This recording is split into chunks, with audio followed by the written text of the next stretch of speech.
Hello. आज हम लोग पढ़ेंगे रिलेशनशिप बिटवीन नंबर्स से रिलेटेड पीवाईक्यूज। कुछ पीवाईक्यूज हम लोग ने इसके पिछले पार्ट में किए थे, आज उसके आगे और प्रॉब्लम्स देखेंगे। तो पहला प्रॉब्लम है हम लोग का, इसमें फाइंड करना है हम लोग को the greatest among the following numbers. इसमें से जो सबसे बड़ा है वो हमें फाइंड करना है। अब यहाँ पे अगर देखें तो इस पे वन डिवाइडेड बाई थ्री, 1/3 की पावर लगी हुई है। इस पे 2 में 1/2 या हाफ की पावर लगी हुई है, और इस पे 6 में 1/6 की पावर लगी हुई है। तो ये हम लोग कंपेयर कैसे करेंगे? इसके लिए अगर हम लोग इनकी पावर्स को सेम कर दें, इनकी पावर्स को क्या कर दें, सेम कर दें, और फिर यहाँ पे नंबर अगर डिफरेंट होगा तो बता सकते हैं जो भी बड़ा नंबर यहाँ पे होगा, अगर पावर सेम कर दी हमने तो जो भी नंबर यहाँ पे बड़ा होगा वही सबसे बड़ा नंबर निकल के आ जाएगा हम लोग का। जैसे कि 2 क्यूब लिखा हो, 2 टू द पावर 4 लिखा हो, और 3 टू द पावर 4 लिखा हो, और यहाँ पे भी 5 टू द पावर 4 ऐसे ले लेते हैं जैसे। तो पावर सबकी क्या है यहाँ पे, सेम है। तो 5 यहाँ पे 5 इंटू 5 टाइम्स जाएगा, और यहाँ पे 2 2 इंटू 2 टाइम्स ऐसे जाएगा, ठीक है। और ये 3 इंटू 3 ऐसे होगा। तो पावर से हम लोग को क्या हो गया कि हमने इतनी बार ऐसे इनको लिख दिया।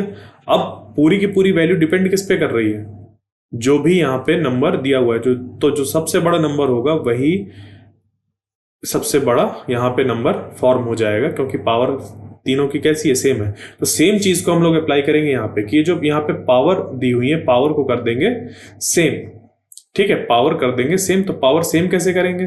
पावर सेम करने के लिए इस पे अगर फ्रैक्शन में पावर दी हुई है तो हम लोग इस पे एलसीएम ले लेंगे। तो 1/3, 1/2, 1/6 को अगर हम लोग को सेम पावर बनाना है तो इसको अगर एलसीएम ले 3 to 6 का, तो एलसीएम निकल के आएगा 6, और फिर 3 से इसको डिवाइड करेंगे तो आ जाएगा 2, 2 से इसको डिवाइड करेंगे 3, और इसको 6 से डिवाइड करेंगे तो 1, ठीक है। मतलब कि इस फ्रैक्शन को हम लोग लिख सकते हैं 3 to the power 2 divided by 6, 3 to the power 2 divided by 6, और इसको लिख सकते हैं हम लोग 2 to the power 3 divided by 6, और इसको लिख सकते हैं 6 to the power 1 divided by 6। ये वैसे के वैसे ही रहेगा। और देखो ये फ्रैक्शन निकल गया है, इसको अगर डिवाइड करेंगे तो 2 1 टाइम्स और 2 3 टाइम्स वही चीज लिखी हुई है, तो मतलब वैल्यू चेंज नहीं हुई है। ये ध्यान रखना होता है, कोई भी ऑपरेशन करें हम लोग की वैल्यू चेंज नहीं होनी चाहिए, ठीक है। तो 3 to the power 2/6, 2 to the power 3/6, 6 to the power 1/6। अब इस पे हम लोग को यहाँ पे नीचे वाला जो अभी तो पावर ही नहीं सेम हुई, यहाँ पे 1/6 है, यहाँ पे 3/6 है, यहाँ पे 2/6 है, तो ये जो 2 है इसको अंदर ले जाएंगे। तो ये क्योंकि ये मल्टीप्लाई में होता है तो इसको ऐसे लिख सकते हैं 2 3 मतलब स्क्वायर और 1/6, और ये अंदर क्यूब चला जाएगा बन के, तो ये हो जाएगा 1/6, और ये 6 to the power 1/6। अब 3 स्क्वायर होता है 9, तो 9 to the power 1/6, और 2 क्यूब हम लोग का होता है 8, तो 1/6, और ये होता है 6 to the power 1/6। तो यहाँ पे सबसे बड़ा नंबर कौन है, जो बेस किसका बड़ा है, पावर सबकी सेम है, तो बेस किसका बड़ा है, 9 का, तो ये वाला नंबर हम लोग का सबसे बड़ा नंबर हो जाएगा इनमें से। Problem number 2, the fourth root of this. Fourth root का मतलब जैसे क्यूब रूट निकालते हैं, स्क्वायर रूट निकालते हैं, तो अगर हम लोग को 64 का स्क्वायर रूट निकालना है तो 64 का स्क्वायर रूट निकालने के लिए इसका हम लोग करेंगे फैक्टराइजेशन। तो इसका फैक्टराइजेशन हम लोग का हो जाएगा 2 इंटू 2 अगर इसको ऐसे निकालने पर 2 से इसको डिवाइड करेंगे 32, फिर 2 से डिवाइड करेंगे 16 टाइम्स, फिर 2 से करेंगे 8, फिर 2 से करेंगे 4, फिर 2 से करेंगे 2 टाइम्स, और ये 2 1 टाइम्स। तो ये 2 2 जा 4, 4 2 जा 8, 8 2 16, 16 2 32, 32 64। तो मतलब ये चीज हम लोग यहाँ पे लिख सकते हैं, square root of 64 equal to इस तरीके से लिख देंगे 2 into 2 into 2 into 2 into 2 into 2 into 2। ज्यादा हो गया, ठीक है, ठीक है, ये चीज हो गई। ठीक है, ये यहाँ पे 64 लिखा हुआ है। अब इसमें से पेयर बना लेते हैं और हर एक पेयर से एक नंबर बाहर आ जाता है। तो हम लोग को 64 का स्क्वायर निकल के क्या आ जाता है, 8। 2 to 4 to 8। अब इसी 64 को अगर हम लोग को क्यूब रूट निकालना होता तो 3 3 के पेयर बनाते हैं। 64 का अगर क्यूब रूट निकालना होता हम लोग को इसको 3 3 के पेयर फॉर्म करने होते हैं। ठीक है, ये क्यूब हमें फाइंड करना है, क्यूब रूट ऑफ 64। तो ये हो जाता 2 into 2 into 2 into 2 into 2 into 2 और पेयर फॉर्म होते 3 3 के। और इन 3 3 के पेयर में से एक पेयर बाहर आ जाता तो 2 इंटू 2 इक्वल टू 4।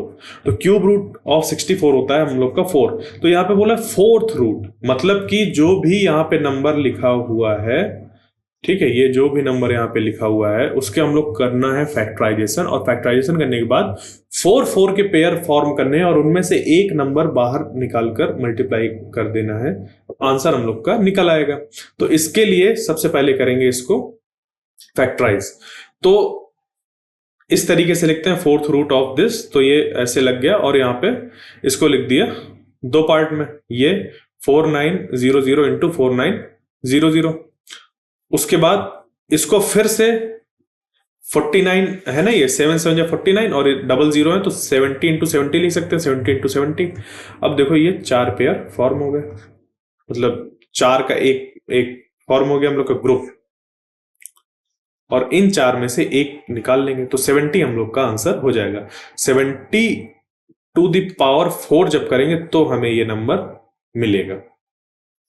ठीक है, आगे चलते हैं। Problem number 3, if plus means divide and multiply means minus, divide means multiply and minus means plus, what will be the value of the following expression. तो हम लोग को इन चीज को रिप्लेस करना होगा इनसे। तो प्लस की जगह पे हम लोग लिख देंगे डिवाइड, डिवाइड की जगह पे क्या था मल्टीप्लाई, तो डिवाइड की जगह पे लिख दिया मल्टीप्लाई। माइनस की जगह था प्लस, तो माइनस की जगह लगा दिया प्लस, और इंटू की जगह पे लगा दिया माइनस। फिर इसको सॉल्व कर लेंगे तो पहले ये डिवाइड होगा, 9 डिवाइडेड बाई 3 3 आ गया। उसके बाद ये ऐसे आ गया। उसके बाद मल्टीप्लाई करते हैं बॉड मास रूल के अकॉर्डिंग। ठीक है, बॉड मास,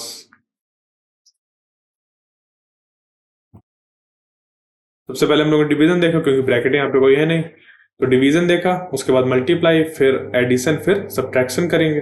तो एडिशन यहाँ पे मल्टीप्लाई करेंगे तो ये निकल के आ जाएगा 12 प्लस 8 हो गया 20, और ये -2 है तो इसको जब सॉल्व करेंगे तो जो हम लोग का ये टर्म है जो हम लोग को फाइंड करना है उसकी वैल्यू निकल के आ गई 18। क्लियर। आगे इस तरह की प्रॉब्लम के लिए हम लोग ये ध्यान देना होता है कि इसको इस तरीके से लिख रहे हैं क्योंकि ये वर्ड में लिखा हुआ है, तो वर्ड में लिखा होने की वजह से हम लोग को ये बहुत ही परेशान कर सकता है क्वेश्चन सॉल्व करते वक्त, क्योंकि एक बार हम लोग इसको यहाँ से देख रहे हैं फिर हो सकता है इसको इसके साथ मैप कर दें। नहीं तो हम लोग को पहले यहाँ पे एक ऐसा अरेंजमेंट बना लेना है ताकि कोई कंफ्यूजन ना हो। Problem number 4, the next term of the sequence. अब देखो यहाँ से ये पहला टर्म दिया हुआ है, ये दिया हुआ पहला टर्म, ये दिया हुआ है दूसरा टर्म, ये दिया हुआ है तीसरा टर्म, तो चौथा टर्म क्या होगा ये हमें फाइंड करना है। तो देखो पैटर्न देखो कैसा बन रहा है, इस सीक्वेंस में पैटर्न बन रहा है कि पहला जो टर्म है वो है 1 प्लस 1/2, जो अगला टर्म है वो है 1 प्लस 1 डिवाइडेड बाई 2, और मल्टीप्लाई है 1 प्लस 1 डिवाइडेड बाई 3 से। अब जो इसका अगला टर्म है उसमें 1 प्लस 1/2, 1 प्लस 1/3 और 1 प्लस 1/4 दिया हुआ है। तो अगले टर्म में क्या होगा हम लोग के 1 प्लस 1/2, 1 प्लस 1/3, 1 प्लस 1/4 और आगे इस पे 1 प्लस 1 डिवाइडेड बाई 5 ये आ जाएगा टर्म। क्यों? क्योंकि हर बार एक टर्म फ्रैक्शन वाला ऐड हो रहा है। ठीक है, इस पूरे के साथ मल्टीप्लाई के साथ साथ ये अंदर ऐसे इंक्रीज हो रहा है, हम लोग का मल्टीप्लाई भी हो रहा है और इंक्रीज भी हो रहा है यहाँ पे। ठीक है, तो ये हम लोग ने रिलेशन इसको ऐसे फाइंड किया और उसी को अप्लाई करके आगे वाला टर्म फाइंड कर लिया। प्रॉब्लम नंबर, अब अगर इसको सिंप्लीफाई करना चाहें तो हम लोग सिंप्लीफाई कर सकते हैं इस तरीके से। ये यहाँ पे 2 हो जाएगा 1/2 और 1 प्लस 1/2, 3/2 बन गया हम लोग का, और ये हो गया 3 × 3 +1 4 और ये 5/4 और ये 6/5, इनको मल्टीप्लाई कर लेंगे तो ये 4 से ये 4, 5 से 5, 3 2, 2 से 2 निकल के आ गया आंसर 3। बट यहाँ पे हम लोग को सिंप्लीफाइड आंसर नहीं बताना था, हम लोग को यहाँ पे एक इसका अगला टर्म बताना था, तो अगला टर्म हम लोग का ये हो जाएगा। आगे देखते हैं problem number 5। Arrange the following in ascending order. अब इस तरीके की जो प्रॉब्लम है अभी हम लोग लगा के आए हैं कि एक तो हमारे पास बेस है और एक उसका एक्सपोनेंट है, तो इन दोनों में से कोई एक चीज हम लोग की सेम होनी चाहिए। अगर इसको हम लोग पावर सेम कर दें, अगर इसकी पावर सेम कर दें तो हम लोग को इसको अरेंज करना आसान हो जाएगा। तो देखो अगर गौर से, तो ये 51 और 34 ये 17 के मल्टीपल ही तो है। 17 टू 31, सो 17 टू 34, ठीक है। तो 34 को लिख सकते हैं 17 इंटू 2, ठीक है। और 51 को लिख सकते हैं 17 इंटू 3 और ये 7 टू द पावर 17 ऐसे ही रहेगा। अब ये जो स्क्वायर है वो अंदर पावर में आ जाएगा, तो 3 स्क्वायर बन जाएगा और ये 17 और यहाँ पे क्यूब आ जाएगा 2 क्यूब और ये 17, ये 7 टू द पावर 17 ऐसे के ऐसे ही रहेगा। उसके बाद 3 स्क्वायर हो गया 9, ये हो गया 9 टू द पावर 17, ये हो जाएगा 8 टू द पावर 17 और ये हो गया 7 टू द पावर 17। तो अब इसको अरेंज करना आसान है, असेंडिंग ऑर्डर में करना है। सबसे पहले टर्म आ जाएगा ये वाला, मतलब ये वाला, उसके बाद ये वाला, फिर ये वाला। तो 7 टू द पावर 17, फिर 8 टू द पावर 17, फिर 9 टू द पावर 17 और इनको इनके टर्म्स पे अरेंज करना है। तो 7 टू द पावर 17 और 2 टू द पावर 51, फिर यहाँ पे 3 टू द पावर 34, ठीक है। इस तरीके से इस प्रॉब्लम को सॉल्व करते हैं। अगली problem, problem number 6। 2 kilometre 5 metre is equal to, 2 kilometre 5 metre is equal to, अब यहाँ पे हमें बताना है पूरा किलोमीटर में, तो 5 मीटर को कन्वर्ट कर देंगे किलोमीटर में। 5 मीटर को हमें करना है किलोमीटर, मतलब यहाँ पे किलो लगाना है। और किलो का मतलब क्या होता है? किलो का मतलब होता है 1000, किलो का मतलब होता है 1000। जैसे मेगा का मतलब होता है 10 टू द पावर 6, इसको यहाँ पे 10 टू द पावर 3 भी लिख सकते हैं, ठीक है। तो 2 किलोमीटर है और 5 की यूनिट भी हम लोग को क्या करनी, 5 मीटर से कन्वर्ट कर देना है इसको किलोमीटर में। यहाँ पे किलो लगाना है, तो 5 में अगर हम लोग किलो का मल्टीप्लाई कर रहे हैं, एक्चुअली क्या होता है कि ये जो किलोमीटर लिखा हुआ है इसका मतलब होता है 1000 मीटर, ये जो किलोमीटर लिखा हुआ है इसका मतलब होता है 1000 मीटर, और ये मल्टीप्लाई में होते हैं। मीटर कितने हैं? 1000 मीटर है, ठीक है। 1 मीटर, 2 मीटर, 3 मीटर, ऐसे करते करते कितने मीटर है? 1000 मीटर है, तो ये 1000 मीटर लिखा हुआ है, ठीक है। तो अगर हम लोग को यहाँ पे 1000 लिखना है, 5 मीटर से इसकी यूनिट कन्वर्ट करनी किलोमीटर में, तो किलो लगा देंगे और वैल्यू चेंज ना हो, और किलो की वैल्यू होती है 1000, तो 1000 से डिवाइड कर देंगे। या फिर इसको ऐसे भी समझ सकते हैं कि हम लोग ने 5 लिखा और उस पर 1000 का ऊपर मल्टीप्लाई करा दिया और नीचे 1000 का मल्टीप्लाई करा दिया, क्योंकि ये दोनों कट जाएंगे, इनकी वैल्यू में कोई फर्क नहीं पड़ेगा। बट अब यहाँ पे इसको कट नहीं करना, इसको यूनिट चेंज करनी है, और 1000 को हम लिख सकते हैं के, तो 5 किलो मीटर डिवाइडेड बाई 100, और इसको जब सॉल्व करेंगे तो ये हो जाएगा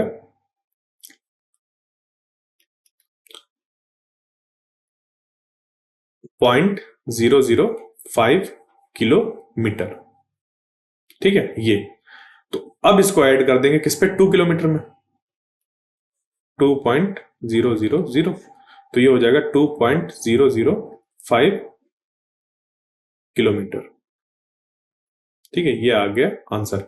जब यूनिट सेम होंगी तभी हम लोग चीजों को ऐड कर सकते हैं, वरना उनको डिफरेंट डिफरेंट यूनिट्स पे करना होगा, ठीक है। आगे चलते हैं। Problem number 7। If plus means minus, minus means plus, तो बस हम लोग को क्या करना है, तुरंत यहाँ पे ऐसे लिख देना है, प्लस का मतलब माइनस, माइनस का मतलब प्लस, इनटू का मतलब डिवाइड, और डिवाइड का मतलब इनटू, ठीक है। और उसके बाद हम लोग को ये पूरा इक्वेशन सॉल्व करना है। तो 42 और यहाँ पे माइनस लिखा हुआ है तो लिख देंगे प्लस 12 इंटू की जगह पे डिवाइड लिखना है तो यहाँ पे डिवाइड लिख देंगे, यहाँ पे प्लस नहीं लिखेंगे, इसको लिखेंगे माइनस, क्योंकि प्लस की जगह माइनस लिखना है हम लोग को। ठीक है, फिर 8 और डिवाइड की जगह लिखना है मल्टीप्लाई और प्लस की जगह लिखना है माइनस, और फिर डिवाइड, यहाँ पे 8 इंटू की जगह पे आ जाएगा डिवाइड, 2 माइनस की जगह पे प्लस, प्लस की जगह पे माइनस, डिवाइड की जगह पे इंटू। फिर इसको सॉल्व करेंगे तो ये हम लोग का कुछ, जब हम लोग ने इस तरीके से कन्वर्ट कर दिया तो यहाँ पे इसको डिवाइड करेंगे तो ये कन्वर्ट करने के बाद आ गया। अब इसको यहाँ पे ये आ गया, कन्वर्ट करने के बाद यहाँ से माइनस से प्लस कर दिया ऐसा, ये ठीक है, इंटू का डिवाइड हो गया। तो 12 से इसको डिवाइड करेंगे तो यहाँ पे आ जाएगा 4। ठीक, 8 से 2 को डिवाइड करेंगे तो आ गया 4। तो बन गया हम लोग का 42 प्लस 4 माइनस 16 माइनस 15। यहाँ पे क्योंकि ये जो मल्टीप्लाई था उसको भी हम लोग ने सॉल्व कर लिया, 8 इंटू 2 16, और यहाँ पे 9 3 27, उसको भी यहाँ पे सॉल्व करके लिख दिया। उसके बाद जब इसको हम लोग यहाँ पे सॉल्व करेंगे तो आएगा हम लोग का 15 और नीचे आ जाएगा माइनस 19, और ये माइनस ऊपर ले गए तो आ गया माइनस 15/19। ठीक है, आगे प्रॉब्लम नंबर 8। इस तरीके की प्रॉब्लम सॉल्व करने के लिए हम लोग को इस पार्ट को ध्यान देना होता है कि इसको कैसे हम लोग सॉल्व करेंगे। तो इसके लिए सॉल्व करने के लिए इसको सबसे पहले ये जो है 23 से कंपेयर करेंगे इसको, फिर a प्लस बी प्लस सी की वैल्यू फाइंड करेंगे। तो 23 को डिवीजन एल्गोरिथम के अकॉर्डिंग हम इसको लिख सकते हैं 1 इंटू 16 प्लस 7। फिर 16 जो हम लोग का ये क्वेश्चन है उसको फिर से हम लोग लिख सकते हैं 2 इंटू 7 प्लस 2। उसके बाद ये जो 7 आ रहा है 7 को हम लोग लिख सकते हैं 3 इंटू 2 प्लस 1। फिर यहां जो 2 आ रहा है उस 2 को हम लोग लिख सकते हैं 2 इक्वल टू 2 इंटू 1 प्लस 0। अब यहां पे हम लोग के पास ये आ गया कुछ नंबर्स। ठीक है, अब इन नंबर्स का हम लोग क्या करेंगे, यूज करेंगे ए बी सी की वैल्यू फाइंड करने के लिए। तो जब इस तरीके की प्रॉब्लम्स आती हैं इस तरीके के फॉर्म में, उसके लिए सबसे पहले जो डिनोमिनेटर होता है उसको हम लोग डिवीजन एल्गोरिथम के अकॉर्डिंग बार बार इस तरीके से एक्सपेंड करते हैं। उसके बाद फिर ये वाले जो नंबर्स हैं इनको नोट डाउन करते हैं, ये 1 2 3, ठीक है, 1 2 3 2 ऐसे। तो ये आ गया 1 2 3 2। अब यहां पे इसको देखते हैं, ये जो हम लोग का दिया हुआ है इस पे न्यूमरेटर 1 है। तो जब न्यूमरेटर हम लोग का 1 होता है तो हम लोग को यहाँ पे 0 भी लगाना होता है। तो हम लोग के पास ये कुछ सेट ऑफ नंबर आ गए। अब क्या करते हैं, हम लोग यहां से इसको लिखना चालू करते हैं इस फॉर्म में। ठीक है, इसके लिए यूज करते हैं इस तरीके से, ये जो पहला 0 है उसको 0 लिख दिया, प्लस 1 डिवाइडेड बाई, यहां पे अब इसको लेते हैं, 0 हम लोग यूज कर चुके, अब लेंगे इसको 1 प्लस 1 डिवाइडेड बाई, फिर इसको लेंगे 2 प्लस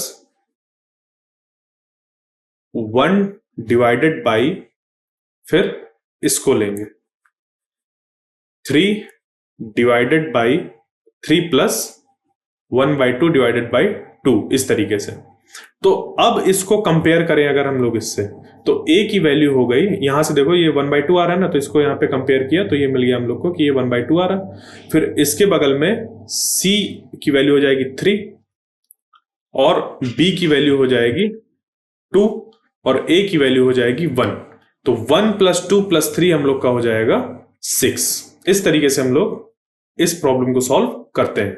सबसे पहले जो डिनोमिनेटर होता है उसको लेते हैं और इसके 16 के मल्टीप्लाई में करके देखते हैं कि इसको हम लिख सकते हैं या नहीं। उसके बाद फिर ये जो होता है उसको लेते हैं, उसको मल्टीप्लाई करके लिखते हैं ऐसे डिवीजन एल्गोरिथम का यूज करके। उसके बाद फिर ये वाले टर्म को ऐसे करते करते इसको सॉल्व करते हैं। Problem number 9, if a by b equal to 3/4, b by c equal to 4/3 and c by d equal to 5/6।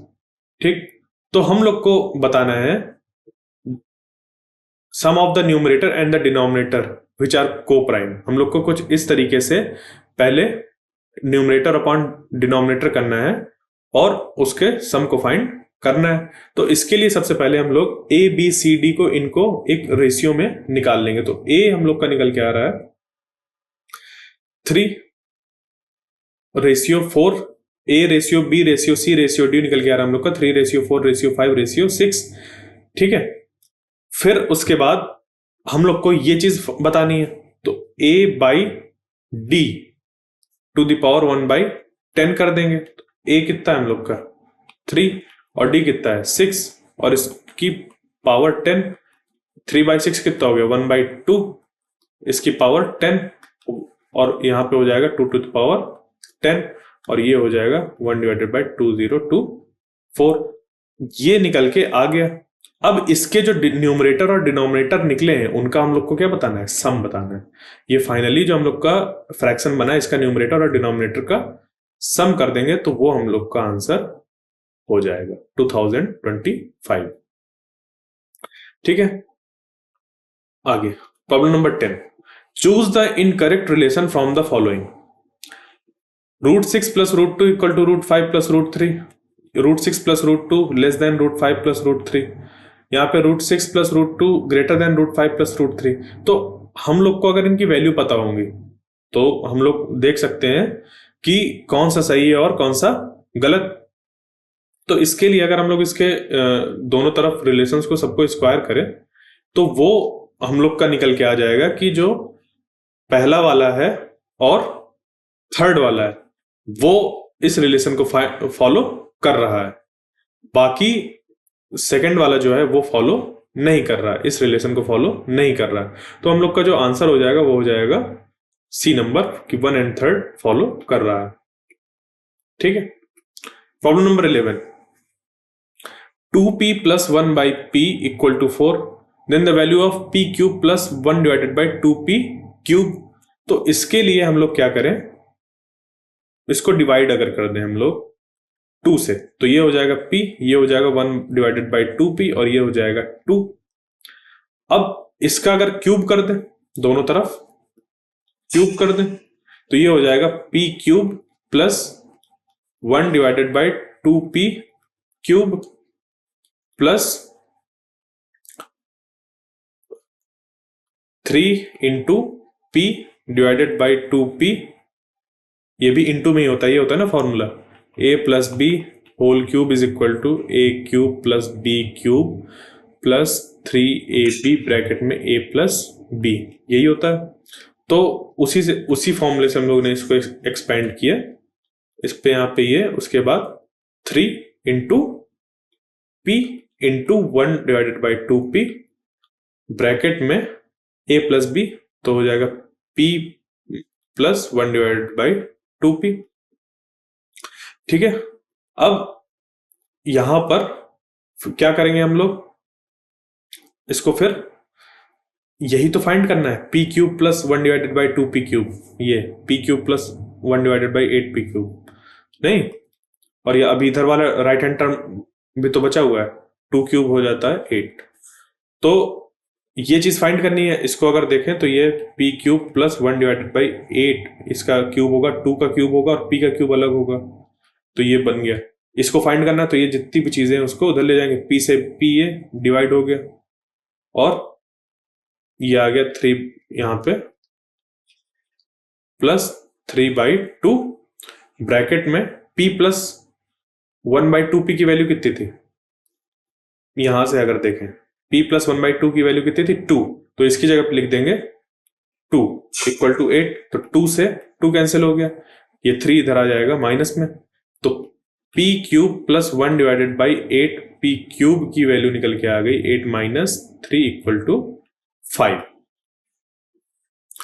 तो इस तरीके की प्रॉब्लम को सॉल्व करने के लिए जहां पे हमें कुछ दिया होता है फिर उसका क्यूब वगैरह की वैल्यू फाइंड करनी होती है, तो जब ये वाली आइडेंटिटीज हमें पता होंगी, अलजेब्रिक आइडेंटिटीज ये पता होंगी, तभी इनको आसानी से सॉल्व कर सकते हैं, वरना ये बहुत लंबा हो जाता है।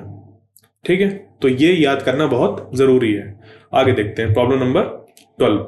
If 0.03 into 0.3a equal to 0.3 into 0.3 into root b value of a by b, तो मतलब a और b की वैल्यू हमें फाइंड करनी है। अगर इन दोनों का हम लोग दोनों साइड स्क्वायर कर दें तो इधर हो जाएगा 0.03 इंटू 0.3a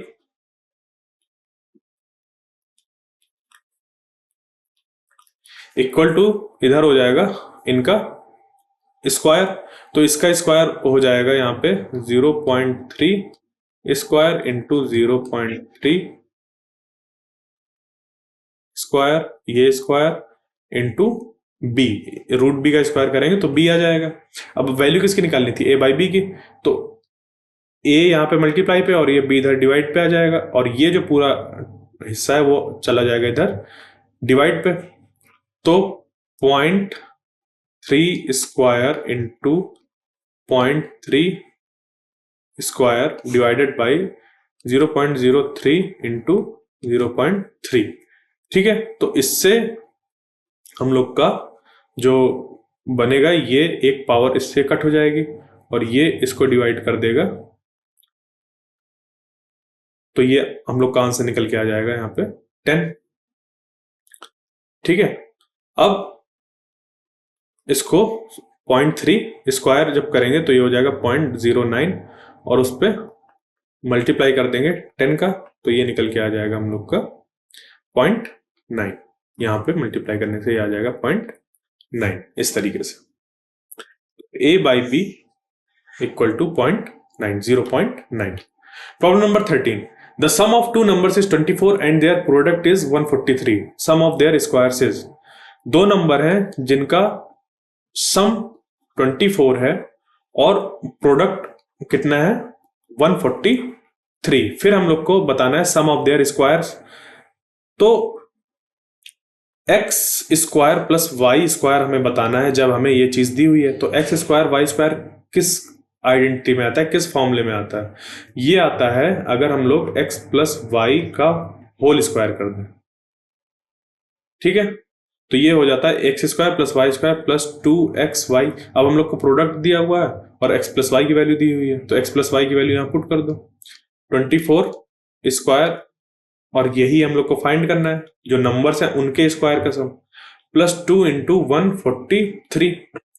तो इसको जब सॉल्व करेंगे हम लोग 24 का स्क्वायर हो जाएगा 576, और जो ये है इस पे इसका मल्टीप्लाई करने में हो जाएगा 682, ये इधर आ जाएगा माइनस में, तो 576 माइनस 286 करेंगे तो 290 आंसर आ गया।